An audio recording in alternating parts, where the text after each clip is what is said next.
Benvenuti in un nuovo episodio di Espresso Podcast. Io sono sempre stata così, c'era Piccirillo, ultimamente molto di più, si è accentuata questa cosa.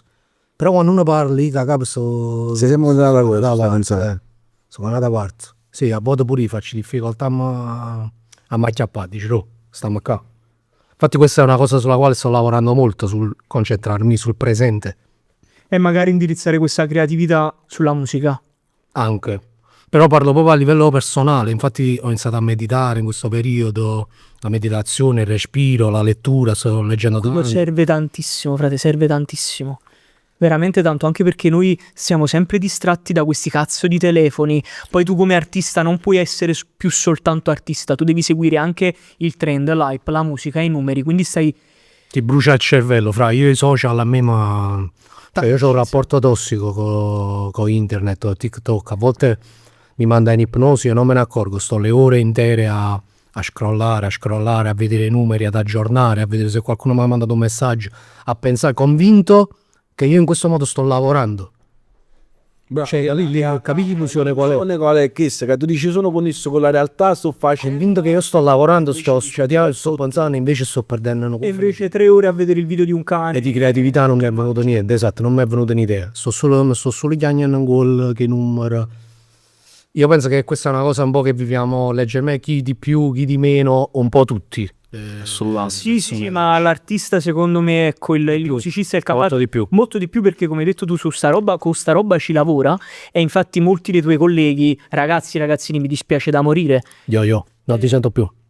Sei morto? Sono morto? Vai, vedi un po'. Yeah. Non mi sento più il volume mio. Vai, Sento mo. la voce. Dire poco. Ma sì, sento a te? Ok, mo sento bene. Dicevo, molti colleghi tuoi, ragazzini, negli ultimi anni si sono presi le pause perché non ce la facevano più a sostenere questa pressione psicologica. Infatti cioè, in questo periodo ho visto tanti artisti che si sono fermati.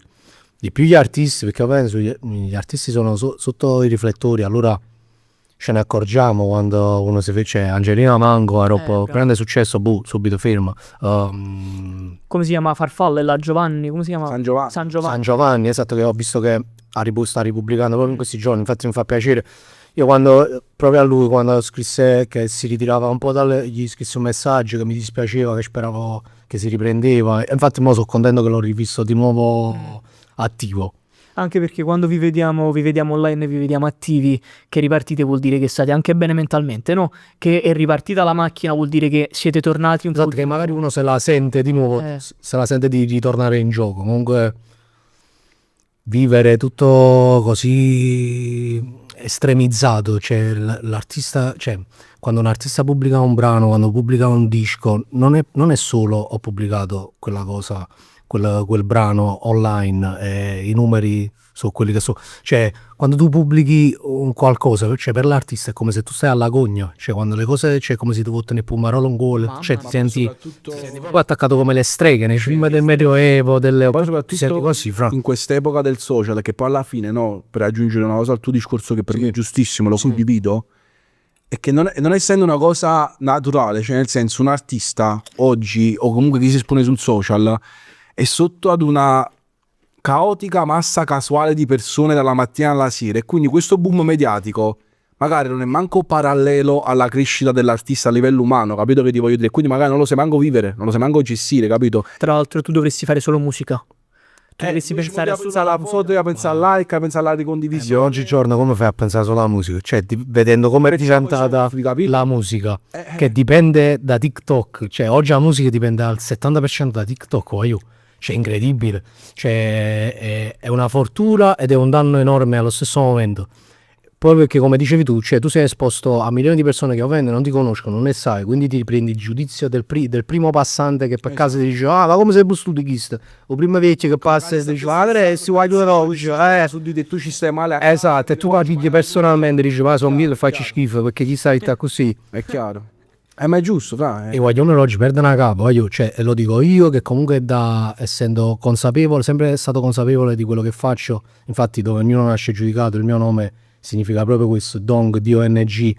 Io ho sempre combattuto un po' il pregiudizio, il giudizio che le persone danno per scontate sugli altri, no? Le etichette che ti mettono addosso, e oggi stiamo vivendo proprio Io perciò sono stato male, mi sono fermato. Stiamo vivendo proprio l'esploit di quello che io odio, del dove ognuno nasce giudicato, cioè siamo proprio nel periodo dove la gente ti mette proprio l'etichetta Oggi è addosso, l'epoca del le marchette, ah, questo è così, questo è colà, quello è fallito, bollito, come se abbiamo una data di scadenza come il cibo, fra, cioè come se siamo come un mangià, cioè come un pettepulle che tra 3 giorni scade, cioè così ci stanno, cioè capiti, siamo proprio messi, capiti, in un laboratorio, siamo ognuno come si chiama, sul tapis roulant che ci porta al mattatoio, ah, questo tra 2 anni scade, tra 3 anni, esatto. Cioè la gente così fa, ma questo ce lo facciamo da soli.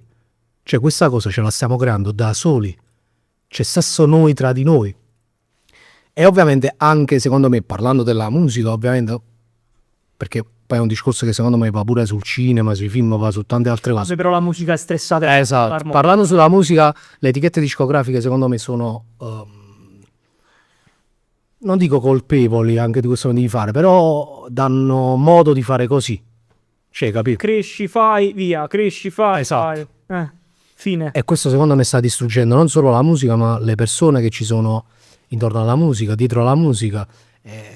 Siamo perfettamente d'accordo io. Stiamo vivendo un sistema bruciato, secondo me. Ma infatti l'America con le, come si chiama, le industry plant, cioè alla fine con gli artisti, cioè, perché qual è il problema secondo me? Che oggi l'artista, prendendo un esempio, Battisti, Battiato, che erano persone umane scelte dal popolo, oggi è un'economia di sviluppo come se tu stessi andando a produrre le magliette o i cellulari. Oggi produciamo quest'anno 10 artisti, solo che quelle 10 prodotti sono esseri umani che quindi soffrono e seguono questa catena. È un cane che si morde la coda, capito? Sì. Alla fine ne giova sempre chi gli sta dietro e Posso dare gestisce. la colpa ad una persona? Sai di chi è colpa? Di Enzo Dong. E sai perché? Frate, Non è colpa di che cosa? Qua tu stai dicendo tutte fandoni, chiudete, blocca la ripresa. io questo boom esagerato lo ricordo con Higuain. Ma il boom di cosa stai parlando? Cioè, non ho capito cosa lo dici. Social, dell'hype e del trend, del video creativo, però che funziona sulla moda del momento, sulla news del momento, che facevi il video riguardo e la canzone riguardo quel fatto, no? Ok. Che andava in hype in quel momento, Ok. e lo mettevi poi magari, là erano Facebook e YouTube. Adesso è TikTok così, però è come se tu ci fossi arrivato Sono stato come se dici, sono stato il precursore. padre di questo fatto, la madre, ho partorito questo modo di fare. Sì. E io tra l'altro mi ricordo una tua intervista agli inizi proprio, che tu raccontasti che fece su Facebook numeri impressionanti, cioè a quel tempo si usava Facebook. Ma è incredibile. Ma pensa fa che Higuain era un brano che io non volevo pubblicare. Penso. E io chiesi alla persona con la quale lavoravo in quel periodo, al produttore con la quale mi interfacciavo sulle cose, gli dissi: ma io penso che lo pubblico su Facebook come freestyle, Higuain. Cioè su Facebook come freestyle, no YouTube, no. A caso proprio. Mi sa che sarebbe successo, fra, se la pubblicavo solo su Facebook sarebbe morta là quel brano. Invece, cioè, incredibile, quando l'ho pubblicato poi sono arrivate gazzette dello sport dell'Argentina, rapper dichiara, augura un fraintendimento epocale, non erano capite niente, perché poi il rap usa, come si chiama, le metafore, il capro espiatorio per raccontare altro, totalmente altro, perché infatti io nel pezzo non parlavo per niente alla fine di Wine, capi? No, e perciò, colpa tua. Precursore. Tu dici che sei ma io ti dico la verità, non sono totalmente d'accordo, sai perché? Perché io noto che TikTok non viaggia completamente su questo, cioè io vedo che la musica di oggi, TikTok oggi, il modus operandi non è più quello, cioè in quello che facevo in quel periodo, anche che facevano gli altri artisti, io noto che c'è stato proprio un retrocedimento dello stile musicale. Indietro? Ora siamo tornati indietro, ok. molto indietro, vedo che siamo tornati per assurdo, proprio per una cosa proprio strana, Ma no? schifati sono dell'eccesso che abbiamo visto e quindi ora vogliono tornare alla sostanza reale. Secondo me. Noto proprio una retrocessione, ma pure nello stile musicale che fanno gli artisti nuovi, cioè Ma perché secondo me quella là che rimane nel mezzo, essendo una produzione veloce, essendo una dedizione diversa, è come se non fosse rimasta impressa come i grandi, cioè parlando di rap, no? Figure come Tupac, Notorious Big. In Italia non ci vedono così, fra. In Italia siamo sempre fenomeni da baracconi. I rapper in Italia sono visti come fenomeni da Tu baracconi. come cultura del paese, Già la cultura del paese, già non un rapper rodere capuzzo sotto rasi, dici ma chi è chi sta? O pagliaccio, come stava su. Invece in America, in Sud America, fra un rap come la neomelodica e peggio non neomelodica, la gente è proprio a così, cioè, capito? rimanevano. Anche oggi, allora parliamo del neomelodico, che a Napoli, magari in Campania o nel sud Italia è una cosa che va forte. Anche il neomelodico storico, ok, secondo me ha lasciato un segno nella storia della musica. Sì. Oggi invece c'è una necessità di cambiare per quei meccanismi che abbiamo detto prima, che oggi non c'è manco il tempo di fare un trend che subito c'è il nuovo, quindi la cultura, la fan base, come la vogliamo chiamare, la community, fans, Esatto, ma io perciò non mi trovavo con quello che hai detto prima, cioè nel senso perché oggi vedo che è veramente, capire, uno sostituisce l'altro, esatto, machillato. bravo, e poi io vedo che i trend di oggi non sono neanche, non hanno una metafora, fra, cioè È tutto a caso. è tutto a caso, cioè prima usavi la metafora, il tradimento, il traditore, il calciatore, te la studiavi in modo più artistico, Italia 1, la suoneria dell'iPhone. C'era roba che la gente quando la sentiva impazziva, che diceva ma che sono ste genialate. Oggi, a parte che le genialate non vengono proprio, sembra che non vengono valutate, talmente Sì, tante cose, non si capisce più niente, la gente non segue più niente, la gente segue solo la moda. E vedo che poi, per questo dicevo c'è stata una retrocessione, fra, ma prima di me, cioè io ho sudato, fra, per fare il passaggio, io sono stato il primo rapper napoletano a sfondare rappando totalmente in italiano, l'unico. Prima di me c'erano i Cosang che comunque ghettizzati dal dialetto dovevano lottare, ovviamente, perché il loro il zoccolo duro è nato dal dialetto. Comunque la strada realmente, come hanno raccontato loro, non può mai esistere proprio in nessun altro multiverso. Poi hanno rappato napoletano come vanno loro, come hanno rappato i Cosang, come hanno raccontato le cose, non esiste, cioè non si può ripetere. Però io dopo, sono stato l'unico rapper a farlo in italiano in quel modo là, fresh, e la gente in quel momento lo recepiva, riusciva a capire la novità. Oggi vedo che invece siamo tornati indietro, siamo tornati di nuovo alle cose come si facevano un po' prima, il rap dialetto, old school, che ci sta pure, a me piace, io sono nata così. Io quando ero, prima di farlo totalmente in italiano, io avevo due gruppi. Io avevo un gruppo da piccoli, Roca Luce, insieme al cugino di Sir Fernandez dei Fossera, gruppo storico Fossera e Cosang, poi Sacruda. Io rappavo col cugino, il cugino si chiamava Lil Fernandez, ero io, Enzo Dong, Lil Fernandez, Antonio Shoker, e c'erano altri ragazzi. Storia proprio perché Sì. E noi rappavamo napolitano, come rappano mo e guaglione mo. Hai fatta storia. Una parte, una piccola parte, non so se così si può dire, una piccola parte, però quello che voglio dire, capito? Secondo me siamo tornati indietro e poi tu mi vedi come precursore un po' del modo di fare che c'è oggi. Sì, Fratemo, grazie. Hai reso. Però c'è stato una start comunque sulla... Hai reso pop l'idea Grazie, Fabio. di fare la musica Sempre già sai. in modo creativo, in quel modo creativo là, cioè raccontarla sul social in quel modo là. Capito che ti voglio dire? Cioè prendere il fenomeno e renderlo musica, renderlo video, visual. Sì. Non lo so, l'ho sempre vista un po' così, perché poi da lì si è iniziato a fare, sai, il video prendendo come punto di riferimento delle chicche di news nazionali, pure quando tu hai iniziato il disco nuovo, la Chisa Tarantella, con ragazzi. Di nuovo, sono veramente euforico. Veramente euforico. Ci stavo fino a fatti Kille, cioè... diciamo, ma secondo me Kille non sa proprio niente, Kille, la roba che lui video, secondo me... manco coppe social Kill, va vorrendo. Secondo me l'hanno arrestato, cioè non lo so se... c'è sta, capito? Si è trasferito a Cuba, non lo so. Sono tutti pezzi di Enzo Dog. Però però tu hai voluto fare quel callback carino, quella chicca, quell'easter egg, quella cosa in più che tu dicevi adesso non è manco più apprezzata e vista.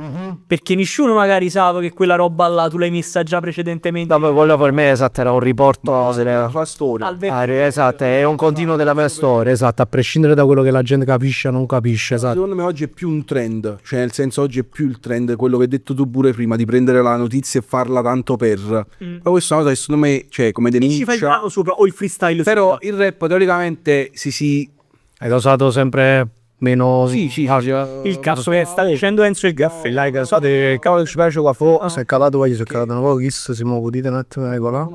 Come si fa? Sì, no, ma stai bene, stai bene. Sa che se... Tranquillo. Ok. Cioè alla fine il rap deve comunque fare secondo me una denuncia, cioè per come nasce, per come io sono amante di questo, diciamo, di questa musica, cioè deve fare una denuncia sociale. Oggi magari devi comunque trovare il modo, seguendo algoritmo, meccanismo, perché non c'è più il filtro sulla società e basta, perché prima tu ivi a sentire una canzone, no? Sentivi dal pubblico, dicevo questo mi emoziona, questo dice cose giuste. Mo se devi prima accontentare l'algoritmo, la piattaforma e l'etichetta, il pubblico si affeziona sempre dopo un lavoro di produzione, capito che ti voglio dire? Però una cosa che ho sempre pensato è che tu invece non perdi la parte creativa. Quello che ti dissi pure durante il primo lavoro che abbiamo fatto assieme, Ok. che io ti ho detto, io ti vedo come uno dei più creativi in Italia. Grazie, fa. Ma perché tu c'hai anche qua un modo di fare, un modo di rappare. Lascia stare te. Diciamolo. Lascia stare Enzo Dong è uno dei più creativi in Italia. Mi hanno sempre sottovalutato. Basta denigrarmi. Sono uno dei migliori a Napoli o in Italia. Enzo Dong, dove ognuno nasce giudicato, datemi quello che mi spetta, datemi quello che mi merito. Dove ognuno nasce giudicato tra i primi in Italia. Senza la spinta di nessuno, senza etichette discografiche. Sono sempre stato indipendente. Quindi, motivo per la quale non mi hanno spinto. Forse. bastardi. Questo ce lo metto io invece. Questo ce lo- No, vabbè, tornando al disco Life is a Tarantella, infatti, cioè, questo disco nasce proprio da un periodo mio buio, fra, dove ho avuto proprio tutta una serie di problemi, tra cui di salute, il problema al naso, mi sono operato, mi sono trovato con naso cioè i turbinati Bruciati. bruciati, e infatti ci vediamo mio fratello di notte che avevo bisogno dell'aereo, lo chiamavo 3-4 notte. Young Donghito, che saluto, producer di 8 brani su 10 del disco Life is a Tarantella. Lo chiamavo di notte perché voleva l'aereo, solo voleva, mi sentivo male, fra non respiravo. E questa cosa poi mi ha portato ad operarmi, ovviamente, perché era insostenibile. E dopo l'operazione, diciamo che si è ancora trascinato. Io mi sono operato da un annetto e ancora Minchia. faccio difficoltà comunque a... Sento ancora il naso che si ottura, cioè... Per un cantante guarda che è un problema, cioè Si basa sul respiro, no? i respiri, c'è la respirazione e infatti da questo mi sono nate le claustrofobie, attacchi di panico, ansia, attacchi di panico dei luoghi chiusi. All'inizio ho avuto problema pure nel rientrare nei locali, Il faccio fatto spegnere il dell'ascensore. fumo, l'ascensore, perché poi diventa tutta una catastrofe, si collega fisico e psicologico, perché il problema fisico coinvolge anche mentalmente. È chiaro. Quanto sei stato fermo, Enzo? Vabbè, ho fatto comunque uscire dei singoli. Sì, però... La gente subito si scorda, cioè in realtà non sono stato fermo, è uscito Capo Power con Nicola Siciliano che ha sfondato, è uscito You 2 anni fa, ha sfondato, è uscito un mixtape Baby Tama l'anno scorso e ha sfondato, cioè la gente si scorda facile, cioè la gente vuole dicere, però la gente è troppo frettosa, cioè ritorniamo sempre là. Frettella. Ah, fratello, fra, cioè, io ho uscito il disco, ma uscito il disco mio tra 10 giorni. Io se tra un mese non faccio uscire un altro singolo, se mi organizzatore esco come cazzo, nada voto. Ti posso dire una cosa, cioè alla fine questa è vero, io sono dell'idea che è colpa anche della gente, nel senso che a un certo punto tu devi fare anche un esame di coscienza e dici ma io posso mai farmi sempre trascinare dal sistema in generale. Però purtroppo io a volte dico pure a Mario, no? Faccio la musica, ad esempio rap, molti fruitori sono i ragazzini, ok, 15 anni, 16 anni, eccetera, ok, che magari ne capiscono la parte sonora più che l'argomento e così via. Ma se loro sono nati che devono fare questo dalla mattina alla sera, cioè non hanno proprio la forma mentis, capito che ti voglio dire? Perciò secondo me dovrebbe essere proprio un movimento, cioè far capire queste cose, cioè come stai facendo tu oggi, che stai facendo anche una denuncia che va anche fuori il tuo ruolo. Però ci vuole il cervello per capire certe cose, capi?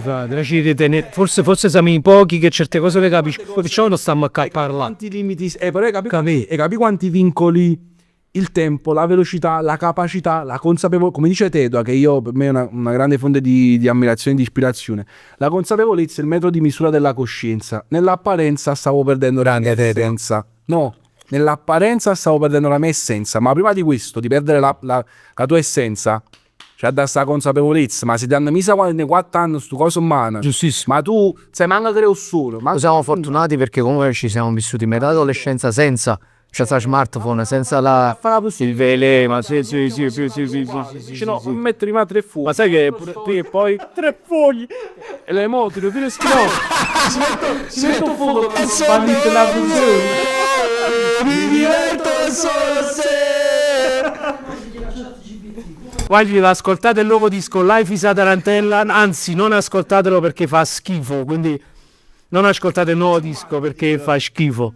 Ti rendi conto che questo funziona di più? Sicuro? Cioè, un altro poi arriva veramente a dire ho fatto questo, non ve lo sentite. Fai... Ma sai che succederà? Cioè, Dio perdona io no, il mio primo disco, ora tutti dicono oh, Dio perdona io no, un grande disco, fra all'inizio quando è uscito non se lo cagava nessuno, tutti, cioè capì? Per Alessia è il mio brano che oggigiorno, cioè ti parlo proprio adesso, che io quando vado a suonare è il brano più chiesto, più cantato per Alessia, ha sfondato dopo 3 anni dalla sua uscita. È uscito il mio disco nuovo, mo all'inizio non so vagano, perché mo magari Enzo Tong, cioè 5 anni per fare solo 10 pezzi, 3 featuring, magari oh ma deluso, no, non ha superato, Dio perdona io no. Poi tra Rihanna, sfuma pezzi, va virale coppa TikTok, so sentono, perché fino a molti non so sentono manco perché si basano solo sull'etichetta, guardano solo i numeri iniziali.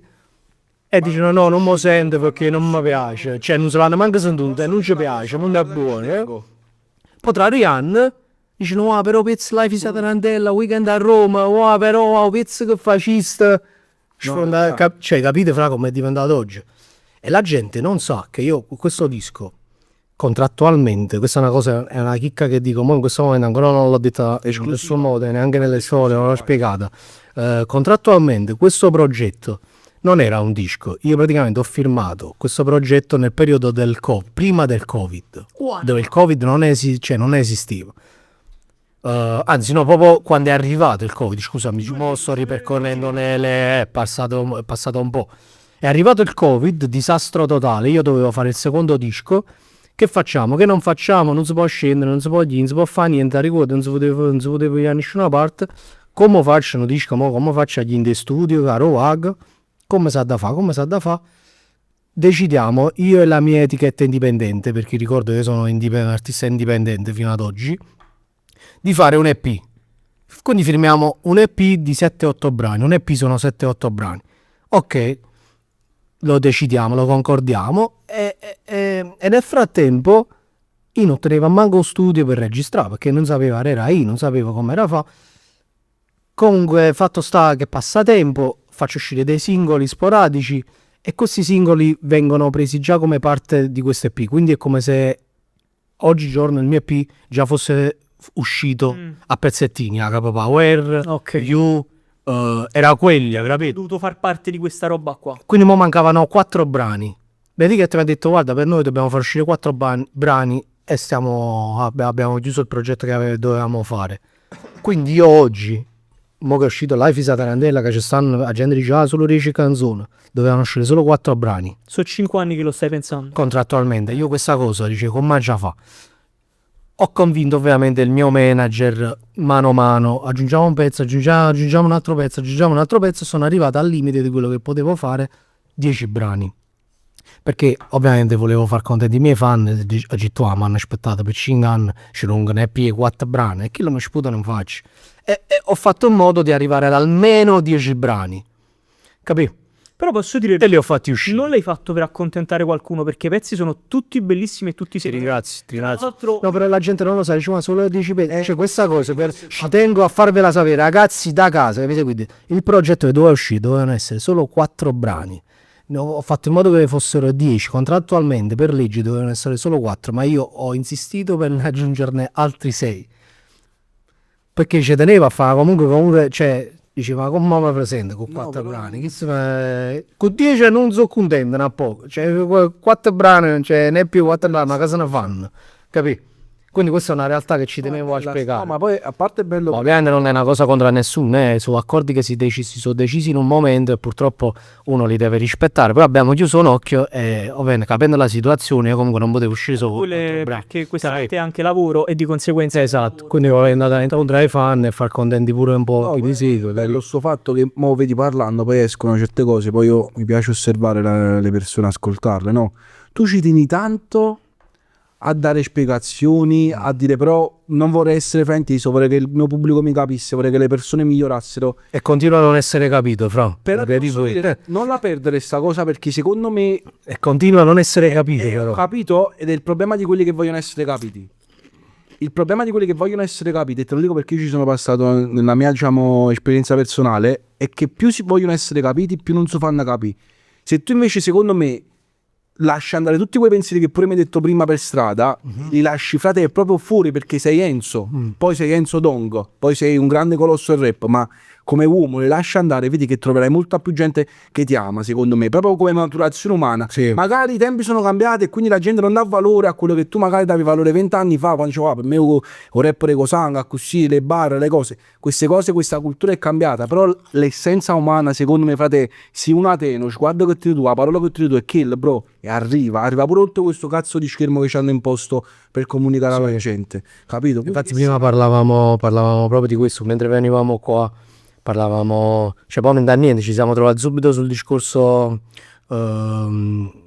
della paura di perdere tutto quando io sono partito, fra io non tenevo niente, io non tenevo una lira, padre mi è disoccupato, mamma è disoccupato, frate mi è disoccupato, la famiglia mia non ha mai tenuto soldi. Il mio unico pensiero era sempre positivo, cioè era sempre quello di qualsiasi cosa faccio posso solo a guadagnare, può succedere solo qualcosa di bello, mai e meno, perché tanto già stiamo in terra. Ci basce che se non potevo scalare la fossa, ci sta solo la morte. Quindi all'inizio era tutta un'esperienza, capì, che tu facevi senza avere il timore di perdere qualcosa, di questo parlavamo prima. Invece oggi,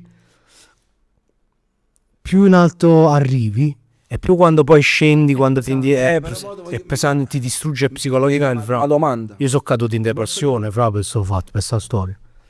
Io sono andato in depressione totale, voglio. Cioè io sono stato male, cioè bisogna essere forti.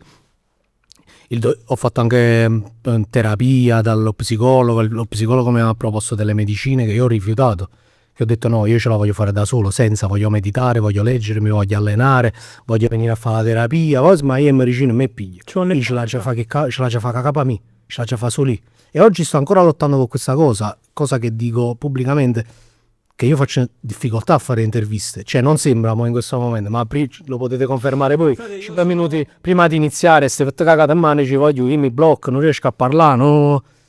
Sono onorato che ti sei affidato e confidato con noi. Cioè, nel senso, è anche importante per noi sapere che un artista importante, quale sei tu, viene da me e mi dice guarda Mario, ci tengo a farlo con te perché so che mi sento a mio agio se lo faccio con voi. E so quanto tu ci tieni. Vedi, ti giustificavi e ti scusavi prima con il pubblico e con i fan. Fra, è tanto, perché da questo si capisce che persona sei, ti voglio lanciare una provocazione. Tu sei esattamente l'opposto di quello che canti. Ok. Allora, quello che canto Sei molto più aggressivo nei pezzi. La gente ti percepisce comunque aggressivo. Ma tu quando fai i pezzi, fra, esci a raggio. Cioè, tu, quando vivi. Cioè, che tieni dentro? Ma tu quando c'hai le ombre, quando ti non fuoca, vieni da situazioni che comunque ti hanno sempre fatto vivere in difficoltà, segnate. Cioè, tu quando ti metti a due pezzi, s'appiccia il fuoco, cioè tu vuoi distruggere a chiunque. Capì? Non esiste, capite? Poi quando finisce la canzone io mi rilasso, cioè entro nella fase opposta, belle e buone, capito? Cioè posso entrare nella fase depressiva, dove invece in capo a me non sono all'altezza, non ce la sto facendo. Quindi c'hai quei 3 minuti per... Esatto, si attiva il demone e poi quando si studio ritorno nell'esatto opposto, dove mi sento sperdonatemi. No, io una cosa che ci volevo dire al discorso che stava facendo prima, cioè ti stava interrompendo, però ci tengo a dirla perché l'ho pensata prima quando ho fatto il discorso della paura, eccetera. Il discorso era questo, cioè, quando tu non hai paura, cioè, scusami, quando tu sai inizi che giustamente dici mangio munno, faccio tutto senza pensare alle conseguenze, ok? Poi magari vai in alto e la paura di cadere più in alto stai. Esatto, quando cade più Poi ti posso fare una domanda proprio a livello. Sì. Non pensi che. Don Guido, poi Refill. dice che c'ha già anche qua. Allora prima accompagna sempre tu, già sai, è tutto in coma. Non pensi che invece questa paura Ok. che viene con l'esperienza, con la salita di questa piramide gerarchica, di queste classifiche, non sia poi la causa per la quale uno perde se stesso? Cioè tu non. Infatti poi in realtà Cioè, secondo me lo dico spesso pure a Mario nel nostro progetto, eccetera. La paura deve essere uno stimolo a fare quel passo che non hai il coraggio di fare. Non deve essere un freno a dire, aspetta, fammi vedere, mostro un quinto piano, non mi fa carriera un'auto quarto piano. Cioè, deve essere, secondo me, lo stimolo per salire al sesto e non per avere paura di cadere al quinto, al quarto, capito che ti voglio dire? Cioè. Però io penso che cioè prima tu parlavi di smarrirsi, no? Io penso che sia il problema di tutti gli artisti, cioè attori, artisti, di tutti quelli che sono sotto il centro sotto i riflettori, diciamo, perché in piccola parte, cioè non dico che io mi sento Leonardo DiCaprio, i riflettori a loro smarrito me stesso. Il successo può essere anche pochissimo e può mandarti in tilt psicologicamente, perché tu entri in un loop velenoso che vuoi piacere a tutti i costi agli altri, capì? E questa cosa non è successo solo a me, non succede a tutti gli artisti, cioè ne parla Luque, No, ne abbiamo parlato all'inizio proprio, ragazzi. ne parla artisti italiani, Marrakesh, Luque, ne parla chiunque, Kurt Cobain che è morto perché È chiaro. Chester e Linkin Park, cioè stavo pensando la stessa, cioè capì? Succede proprio più ai cantanti, noto che succede perché, lo sai perché succede più ai cantanti? Perché gli attori quando recitano non interpretano loro stessi, stanno interpretando un ruolo, allora se quel ruolo va male, non ne fotte, mica son chi, Il ruolo non era adatto, così magari. mica son chi. È chiaro. Quando un cantante invece fa canzone e va malamente e va in depressione, Un saluto. soffre, il cantante soffre perché quella canzone è se stesso, vedi?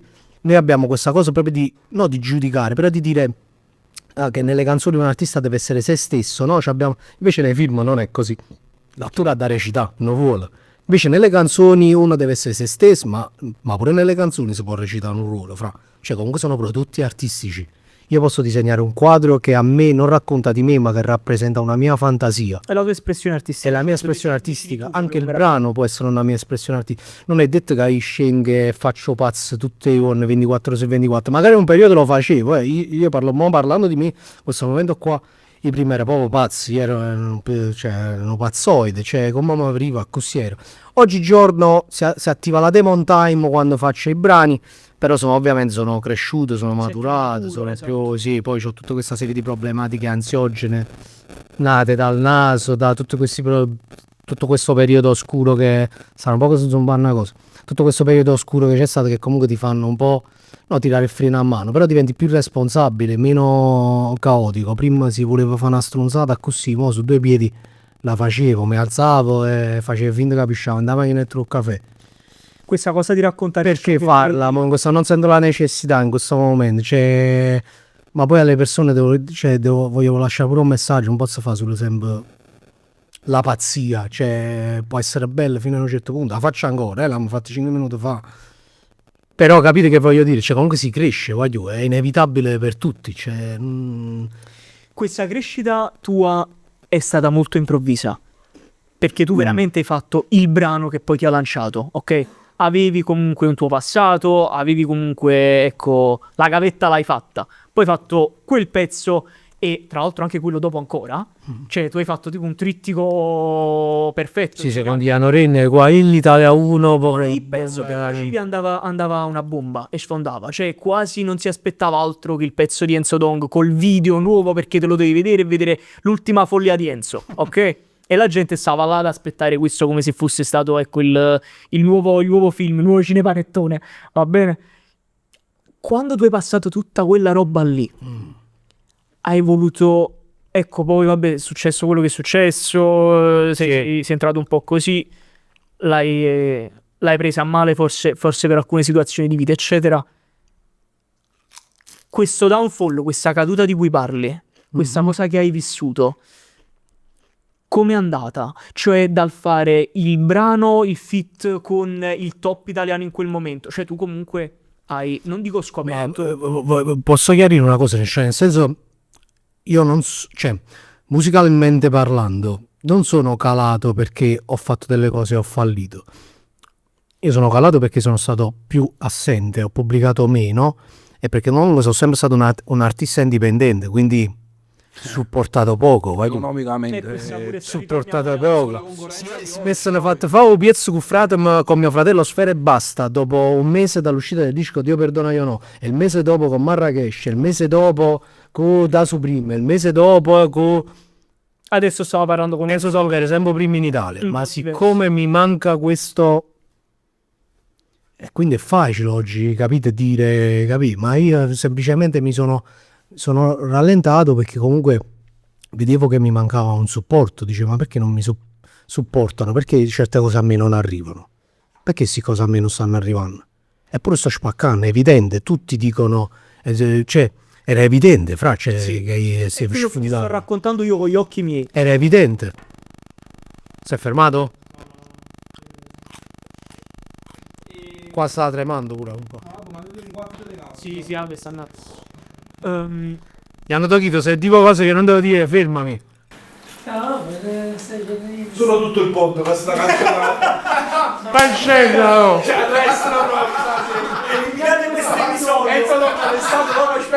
Impazzisce al podcast. Espresso Podcast hashtag e poi manca il numero perché quello è il pezzo dell'episodio più. L'unico. No, tutti questi momenti li mettiamo, no? Sì, l'unico momento, l'unico episodio non uscito, quello con Enzo dopo 15 stati 190, 192. Esatto, e manca il 100. È stata durante la puntata per spaccio di verità. Shit. Ma alla fine cosa pensa fa? Il caffè. Oh, caffè, siamo in enoteca. Lo sai, noi abbiamo creato Espresso Podcast, si basa sul caffè, ma a me il caffè non piace. Cioè io te lo posso pensare. No, però non mi piace. Sei fake, vedi? Perché non la pensa di te stesso? Ma guarda, noi spesso lo facciamo, però stasera non è cosa. Pure un caffè. E Beyblade, voglio stare Beyblade le anni, ti impazzivano per circo. Il Mario più forte di tutti quanti. Ci racconti quando hai messo 100.000 euro? Aspetta, io sì, ragazzi, puoi andare, puoi fare quello che. Ragazzi, io sono anni 90, io sono del 95, noi siamo. Pure vedere dai ragazzi. Siamo quelli cresciuti. Tu sei del 95, fa? Siamo sani, sì. Io sono del 91, bre. Io sono del 99, ragazzi. L'ultima annata. E io ancora mangio a sposare, fra. Chi la mare già il nonno nato poco. E stu falso. Ma io mi sento voglio dire, mi sento un ragazzino forever, non lo so. Cioè, No, perché pare che. Sai a volte che penso che perdere. Cioè, una cosa che questa società capitalista ci ha portato a fare. Domino si sta emozionando. Secondo me, bro, ci sta rilassando di sta cosa. Il fatto che la nostra società capitalista ci ha portato secondo me, a dover diventare subito produttori, subito consumatori, quando in realtà quella creatività infantile fa che le userete secondo me per diventare e rimanere nel tempo bene. Quando tu... infatti quella è la base dell'artisticità, infatti secondo me. Ma proprio vedi una persona che ha di 70 anni, 80 anni, mo ieri vedevo un discorso fra Morgan e Celentano, no? Due mostri sacri per bene la musica italiana, una cultura tanta, e parlavano con una naturalezza e spontaneità, due ragazzi al bar, e poi magari vedi invece altre persone che stanno tutte impostate, capito? Quindi non la perdere, frate, questa parte che dici tu di dare artisticamente mi dà un grande aiuto. Nel quotidiano invece diventa un ostacolo, fra, perché come se su certe cose non vuoi mai crescere. O sono gli altri che sono irrigiditi troppo. Può essere, questo, può essere. Non è sempre colpa tua. Può essere, però comunque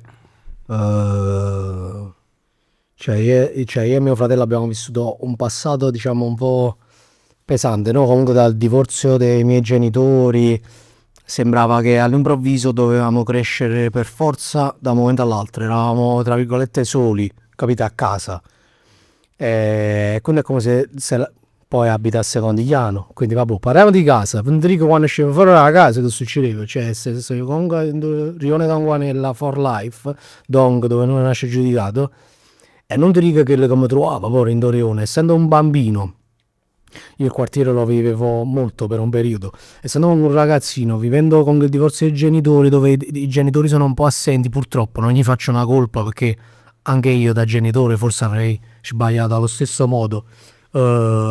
Però ti vedi spaesato, ti vedi da solo, vedi tutto scuro, fra passa un momento dall'essere bambino E sei dovuto crescere subito. e all'improvviso dici ma che sta succedendo? Ma ero sono nato, cioè abito in un quartiere criminale, i miei genitori si sono divorziati, mamma mia, nessuno mi difende, nessuno mi impara, nessuno mi impara le cose, nessuno mi impara a portare la macchina, nessuno mi impara le cose giuste, i valori, che sa da fare, che crega non sa da fare.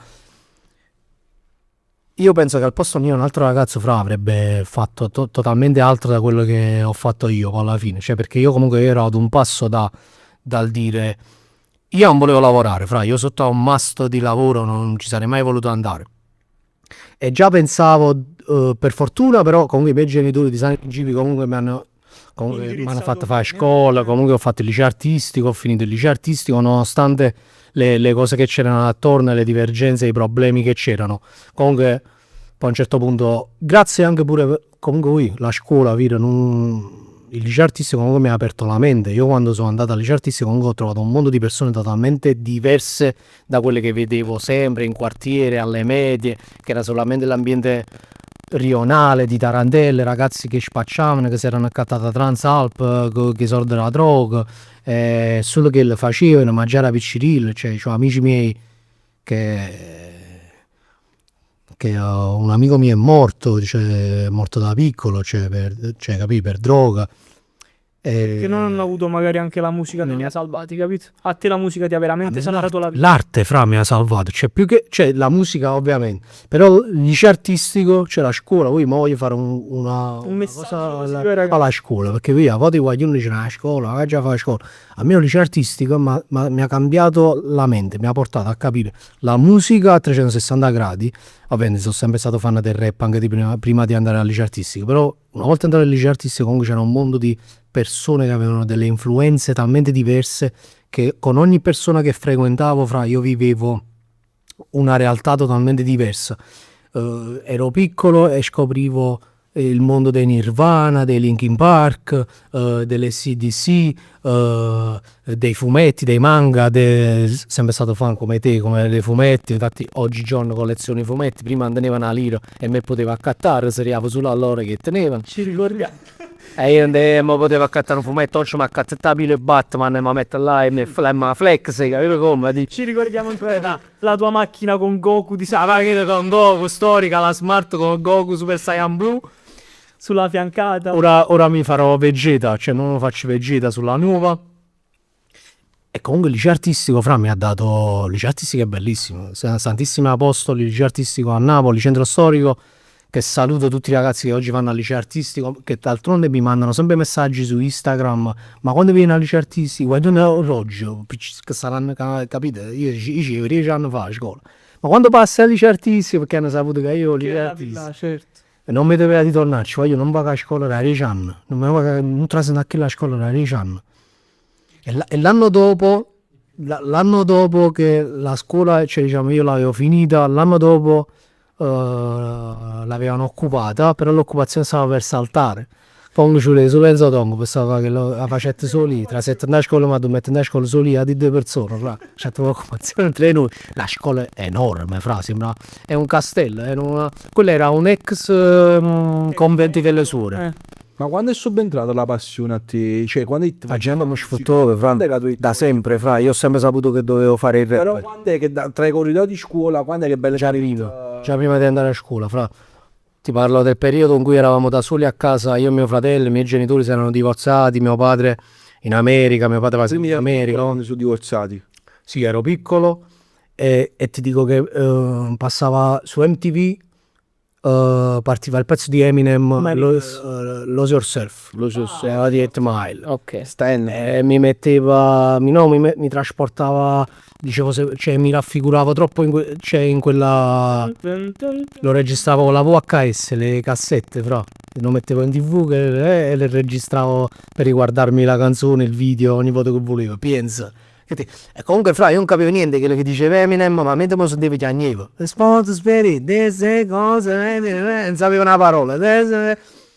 E già capito perché c'era, capito, vedevo delle cose che erano simili, capite? Mi ero appena reso conto che da bambino cresci un po' e ti rendi conto che comunque abiti a Secondigliano, che stai in un quartiere che non è... Cioè da bambino pensi chissà lo stai, cioè tutto bello, è tutto capito, poi bello buono ti scite, dici oh, sto all'inferno, capito? Ragazzi, un po' un clima, sì, però il mondo è paese. E Detroit potrebbe tranquillamente essere la tua seconda. Esatto, sì. Cioè, alla fine lui viveva in modo molto più estremo quello che magari hai vissuto tu. Esatto. Cioè, io immagino, ecco, magari non te sullo school bus con il taccuino, la penna e le cuffiette, ma Però sì, io sì, sì. Che la mattina pure per andare a scuola facevo tutti i giorni i viaggi da Secondigliano a Napoli Centro, metropolitana, quindi quella era la... quello è un viaggio. E beccavi gente che ti voleva rubare, gente che ti voleva battere, comunque...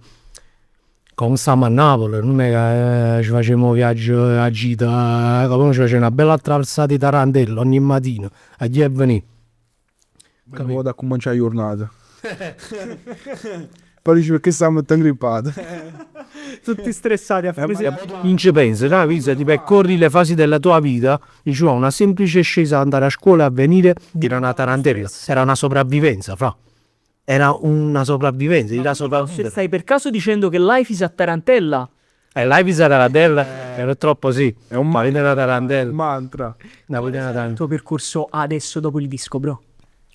Allora, ti dico la verità, adesso voglio aprire una parentesi. Tutto quello che ho detto adesso ringrazio comunque il mio manager che è Enzo Chiumarello, che adesso mi sta aiutando a riprendere un po' le cose in mano. È diventato il mio manager da poco, infatti mi sta dando lui ora una mano. E ora io e mio fratello stiamo lavorando già, cioè già in questi giorni stiamo partendo già con i prossimi singoli, già col disco, perché voglio uscire entro un anno, voglio ripubblicare un progetto dei singoli e un progetto subito. Mo basta, mai più. O basta rap o lo fai. Cioè, come diceva Eminem, cioè la chance è uno, o la fai mo, o la fai più. E allora stiamo ripartendo al lavoro. Ovviamente mio fratello musicalmente, diciamo, no che è un nuovo arrivato, comunque ha studiato da poco, da un annetto, 2 anni che fa musica, cioè è il suo primo lavoro musicale che ha fatto questo qua e mi ha prodotto il disco comunque. Diciamo che non era prodotto ufficialmente, a parte dei singoli miei, io... Il battesimo del fuoco, Don Ghito. Si è fatto fuoco, cioè si è inserito comunque in delle tarantelle mie, capite, di ritardi, di pressioni, di stress, vedere me stare male, che ci credevo, non ci credevo, mollo, non mollo, va una merda, va buono, che sta succedendo, che non sta succedendo. E anche per lui che comunque è stato appena una persona che è appena arrivata, non è facile, comunque diciamo, cioè, ma già troppo a faticare in questa situazione, comunque non è semplice, quindi comunque è stato comunque bravo. Non lavorerei comunque con lui, stai lavorando con lui. Sì, anche se non ho aperto lavoro con tutti, perché infatti nel disco ci sono anche altri producer su 2 brani, però ovviamente lui è casa base per me, capì? E il next step, quindi ovviamente sicuramente ti farai rivedere sui palchi dalle persone. Capite, scusami. Ti fai rivedere sui palchi, inizierai le live. Esatto, a breve partiremo con i live, ovviamente dobbiamo dare al tempo al disco di crescere, di girare. Oggi ovviamente dopo 5 anni di assenza non ti puoi aspettare che pubblichi, non è così. Eppure fratello, io vedi un po' sui social perché siamo... La gente crede che quasi questo non va bene, buttano la musica in questo modo, saranno malato cagato. Siamo influenzati molto dai commenti, io leggendo i post di pre-disco, di lancio del disco, tutti i post che annunciavano il nuovo avvento di Enzo Dong. Molti erano gasati. Finalmente, da quanto tempo, bellissimo, Enzo tengo una da voto, bla bla bla. Bellissimo. Infatti ringrazio tutti i miei fan che mi stanno sostenendo comunque, anche dopo questa lunga assenza al disco. Spero che apprezzerà anche chi non ha apprezzato ancora il progetto, perché magari si sono lamentati, 10 brani poteva fare di più, sono pochi, solo 3 featuring, Lady Dong, la mia ragazza, Lele Blade e Pyrex. Oggi la gente guarda solo questo, guarda il numero, il featuring in hype, se sta in hype, non sta in hype, non guarda più la bravura dell'artista, cioè veramente oggi vedo in hype gente che non sa per mancare e paga, veramente sono scarse, è brava, cioè artisti forti che ancora non riescono a si imporre. Soprattutto rispetto ad 8 anni fa che hai iniziato, qualcosina di più, no di più, 10 anni fa. Tu quando ti parlavo di creatività, sei veramente tra i più creativi. Io intendo anche come interpreti il brano. Ok. Cioè mi piace tantissimo che tu lo reciti, mi piace che lo sei. Io vorrei fare anche l'attore, fra. Bellissimo. E ti ci vedi assai. Io vorrei, ragazzi, appello a tutti i registi cinematografici, i produttori, chiamatemi per i vostri film, posso interpretare qualsiasi ruolo, voglio. Che fa? Ronaldo, che Vin Diesel. Ah, è vero. Vin Diesel c'ha il Ronaldo. Hai sentito su fatto? Che cosa? Cristiano Ronaldo in Fast and Furious. Vin Diesel c'ha Ma è successo già? Anna per ripresa, Vin Diesel ha detto, ha fatto un post, ha detto sto scrivendo un ruolo per Ronaldo con la foto a braccio da lui. No. Però ma perché Guarda, si devono chiamare pure a me, lanciamo uno appello insieme, chiamatemi per i vostri film, posso interpretare qualsiasi ruolo e voglio mandare un appello a un nostro fratello, un nostro carissimo amico Gigi D'Alessio. Un programma in TV lo dovevi condurre con me, dovevi chiamare me e farla due con me. Bellissimo. E se mi è spaccato tutto Napoli, io dico Gigi, Bellissimo. tienimi presente, pure una ospitata va buono, fanno poco da bene, pure i compagni di classe con gli altri. E tra l'altro mettiamolo in un film autoriale, qualcosa alla un Paolo Sorrentino che sceglie Enzo Long. Vabbè, è chiaro. Ma ci pensi, fra, sarebbe il mio sogno. È creativamente intenso, me lo vedo Enzo. Voglio girare una piccola serie su Netflix, voglio. La volete fare? Io voglio produrla. A fare durante la grande bellezza 2 con Enzo Long. la ma fa una serie. Però ho capito che interpretò semplicemente. Ovviamente dipende dalla storia. Non dai. E poi, ragazzi, ovviamente dove nessuno nasce giudicato, dove ognuno nasce giudicato. Non c'è giudica perché ognuno di noi è giudicato, è come, cioè siamo l'imballaggio, capi? La carne messa con la scadenza addosso, quindi siamo tutti nati. La gente che giudica gli altri sono convinti che loro sono protetti da questa, capito? Sono esonerati da questo giudizio, capito? Sono loro che stanno dando il giudizio agli altri, la scadenza agli altri, ma lo stesso problema ce l'hanno pure loro, ce l'hanno tutti col lavoro, con posti di fatica. Il problema è quotidiano, è un problema di vita, capito? Poi ovviamente viene messo più in rilevanza nella musica e nell'arte, perché la gente oggi ci piace proprio bene nessuno. No, Se le Rihanna artista, ciao, ma tanto tra Rihanna e apparicato. La gente. Da parte del popolo. La gente, sai cosa piace secondo me? E io sono uno veramente, tu lo sai che io sono proprio la persona. Io sto parlando della gente hater, quelle. Io parlo dei cattivi, parlo voce dei hater, come si chiama? Che stai parlando? Che oggi il social ha dato voce ai cattivi che magari prima giustamente non parlavano così apertamente, perché poi c'è un palla dice la vicina uno mi sta in coppo cazzo, è facile a dire uso 001, scrive ti sei ingrassato, grazie. Però alla fine secondo me tu non ci devi dare valore a questa fetta qua, capito? C'è proprio loro che paradossalmente sono quelli che sembrano più, cioè Ma io lo sai perché ci do valore. parliamo sempre dei haters. Lo sai perché? A me non me ne fottono cazzo, però sai perché me ne fotto poi a un certo punto? Perché vedo che il resto del mio pubblico lo vede e se ne fotte che le hanno scattellate. Cioè di tu influenzano. Non sono chi che me ne fotte. Io me ne fotte quelli che pensa che lì là che se ne fottono me che verano. Che sta tipologia che mi scala e sta fanno influenzare. Allora ragazzi, fate influenzare, guarda non mi facete influenzare. Andiamo a messaggio E sociale. poi chiaramente Enzo Dong Sanremo 2027, ti trovi? Vabbè, dopo questa Spoilerata, bra. La spoilerata, bro. Frate, tu sull'Ariston sul palco là. Saluto il mio zio a Ronardi. Che storia. questa è una cosa, un applauso a Carlo Conti che ha fatto salire rapper tipo Night, Luque, che voglio Minchia. dire, cioè, non è proprio una cosa scontata per il palinsesto di Sanremo. Diciamo che quest'anno è stata una line-up, ti ricordi quando? Allora, quest'anno siamo a Napoli, Luque, Samurai J, poi chi c'è più LDA, Sal Da Vinci. Sal Da Vinci, Vabbè sì, napoletano però. Samechino, Napoli, E la se sbaglio anche Andrea Settembre. Mazzaria. Forza Napoli, portate alta la bandiera, prendete di primi posti. Siamo 6-7 di noi ragazzi.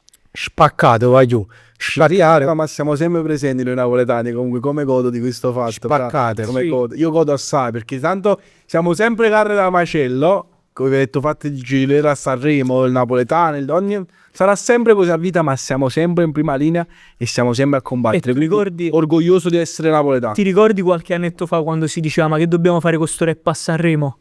Come no? E adesso invece ragazzi. Ma pensa, a me mi hanno proposto di andare a Sanremo già qualche anno fa. Mi hanno fatto la proposta, ma che ne pensi se andiamo a Sanremo? Io ho rifiutato.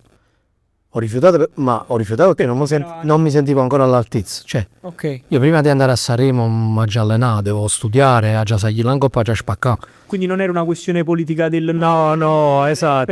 Non me la sentivo, io non ero ancora all'altezza di affrontare Sanremo, perché si va che là già fa bella figura, già spacca e devo fare una bella cosa, devo studiare. Perché ovviamente il rapper fa, io non ho mai studiato niente, il rap perché parla come mangi, no, non ho mai studiato niente, rap e basta. Andare a Sanremo, comunque devi fare corsi di dizione, di tonalità, è una bella responsabilità, una vetrina che comunque deve avere chiunque, la roba devo ottenere Pomarolo, tutto un anno senza neanche conoscerti. Quindi è importante secondo me prepararsi, come ha fatto anche Joelier. Certo. E io non mi sentivo ancora all'altezza, quindi io avevo rifiutato. Ma come hai detto tu, magari succederà tra poco. Il tuo sogno qual è, Enzo? Che vuoi fare tra 10 anni? Cosa vuoi aver raggiunto tra 10 anni? C'è un obiettivo? Un messaggio? Il mio sogno è vivere di arte, cioè quindi, cioè non solo la musica, quindi magari spero di intraprendere qualcosa anche pure a livello di recitazione. Io dipingevo, mi piaceva, c'è i fumetti, Pangammazzi, quindi in generale spero di vivere d'arte. Come si dice, esordo, tutti sperano di fare soldi. Io spero di fare soldi pure per avere il modo di aiutare le persone attorno a me che ne hanno bisogno, perché comunque avendo sofferto la mancanza di denaro in prima persona so quanto si soffre a, capite?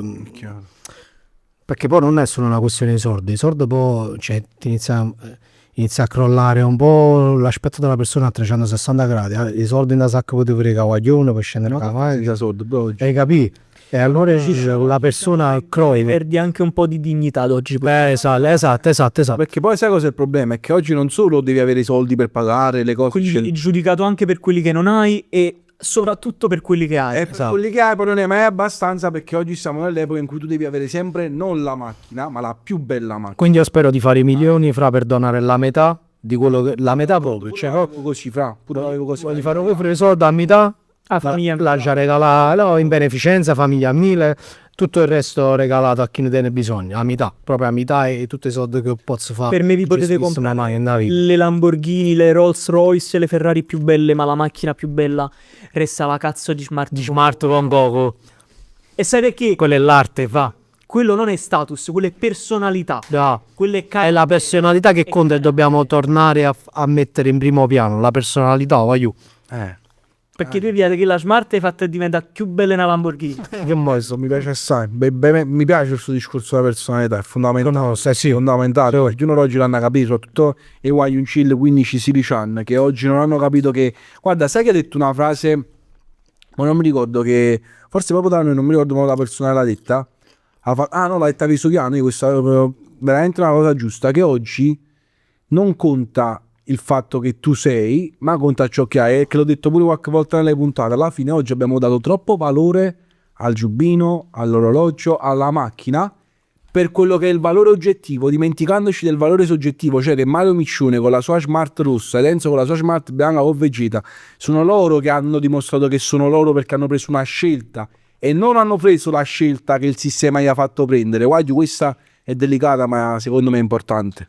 Frate, io sono troppo contento che sei venuto qua a chiacchierare. Ringrazio. Una cosa, grazie. secondo me tu non ti sei mai raccontato così. Perché sei stato molto più onesto, sincero, senza veli. Fra tu sei così. E te ne ho paura di parlare, è incredibile, fra lo dico sempre. Io vivo in costante ansia da prestazione. Pensi se un turista pensa non arrivasse, fra. Io vivo in costante ansia da prestazione. Pensa senza ansia dove arrivi. Ti stai limitando tu da solo. Cioè, fra, non sono neanche io, fra, è la mia mente contro me stesso. Io lotto contro. Ci lavoriamo. Io lotto contro la mia mente, fra, da quando sono nato. Io vivo in costante ansia da prestazione da sempre, non so, sarà per influenze di vita, di amicizie genitoriali, non si sa, capito? Sono tante cose che si mettono insieme. Però vivo sempre come, prima di fare una cosa non mi sento mai all'altezza di farla. Soprattutto in quest'ultimo periodo. Prima ho avuto un periodo che non ce l'avevo questa cosa, cioè nel momento che potete esplicare, se la mia esperienza, non trovo paura di niente, fra. Non potevano pure sparare in diretta. non te ne paura di niente. Ma non che abbia paura di qualcosa, però è una lotta contro me stesso, capite quello che vivo? Non volessi deludere l'aspettativa. Esatto, un'alzata prestazione, bravo, quei che film, tale e quale. Però l'aspettativa della Oggi sono fidanzato da 4 anni con Lady Dong, quindi ho momenti di vabbè, succede a qualsiasi coppia. Finché poi ti sposai, stepine varie. Però Cate, sì, perché le persone che ti amano, che ti vogliono bene, che se vanno a vedere? Vogliono vedere Enzo. Quello che vi ho detto pure io giù alle scale, frate. Più uomo, più persona e meno meno socio. Sì, umano. Ma essere umano, che ci stiamo Sono soffrendo completamente tutti. d'accordo. Poi abbiamo parlato di Enzo che è un grandissimo rapper, ma chiunque aiuto ci sta soffrendo oggi, torniamo ad essere umani. Però mi credi, anche il mio momento, i qua in Italia 1, era il mio modo di essere umano, perché ero totalmente euforico e quello ero io in quel momento. Quindi, no, mostro, capito che magari a volte pure io con me stesso mi sento un po' come a dire, ma a volte la gente dice, ah, ma tu eri così come se poi fosse una maschera. Non era una maschera, io ero così. Ma si cresciuto, bro. Esatto, mi sentivo esattamente così. Oggi mi sento così e quindi sono così. Domani sarà ragionata maniera. Poi È iniziato che eri un ragazzo. erano agli uncini, esatto. Quanti anni avevi quando hai iniziato quella roba là? In quel periodo che ho spaccato o da quando ho iniziato a fare rap? Perché quando ho cominciato a fare rap tenevo 14 anni, 15 anni. Ma frate, ma a volte la gente mi sembra assurda. Cioè, che giudica, e perciò il periodo tenevo 23 anni. Ciò non ce la pensavo. Perché 24, io ho 26 anni, Mario 30, siamo ragazzi, siamo uomini in formazione. Magari io fra 5 anni faccio un'altra puntata del podcast con te e ti dirò, oh Enzo, però lo sai, oggi penso che l'amore è la cosa più importante della vita. Magari oggi stiamo parlando dei social. Capito che cosa ti voglio dire? Cioè noi ci stiamo evolvendo, ci evolviamo e le persone che ci vogliono bene lo devono capire. Chi non lo capisce non ti va bene. Ti posso dire una cosa, se uno non ti va bene fa buono a non stare con te e non a sostenere, perché io proprio quello dico sempre a Mario, meglio un Tavolo in 3 che una tavolata in 100 di cui 97 ci vogliono molto. Giustissimo. Ragazzi, dove ognuno nasce giudicato. Sempre, per sempre, fate Enzo. Dongo. Dove ognuno nasce giudicato. Enzo, non ascoltate il loro disco live di Satantella, non ascoltatelo perché fa pena. Qual è il penso che fa più schifo di Live Isat Tarantella, bro? Facciamolo scegliere al pubblico. Ragazzi, commentatemi con quale pezzo secondo voi fa più schifo. Quello che lo indovina, dove lo portiamo? Che facciamo? Un giro sulla smart di Goku. La ma fare da ora, certe ore. Sulla di Vegeta allora ce la portiamo. Grande, vai, Gigi Alessio, chiamami a fare un programma televisivo, ospitami almeno, facciamo un po' che show, già sai. E chiamatemi per i film. Ringraziamo il sotto. Grazie a voi ragazzi, grazie.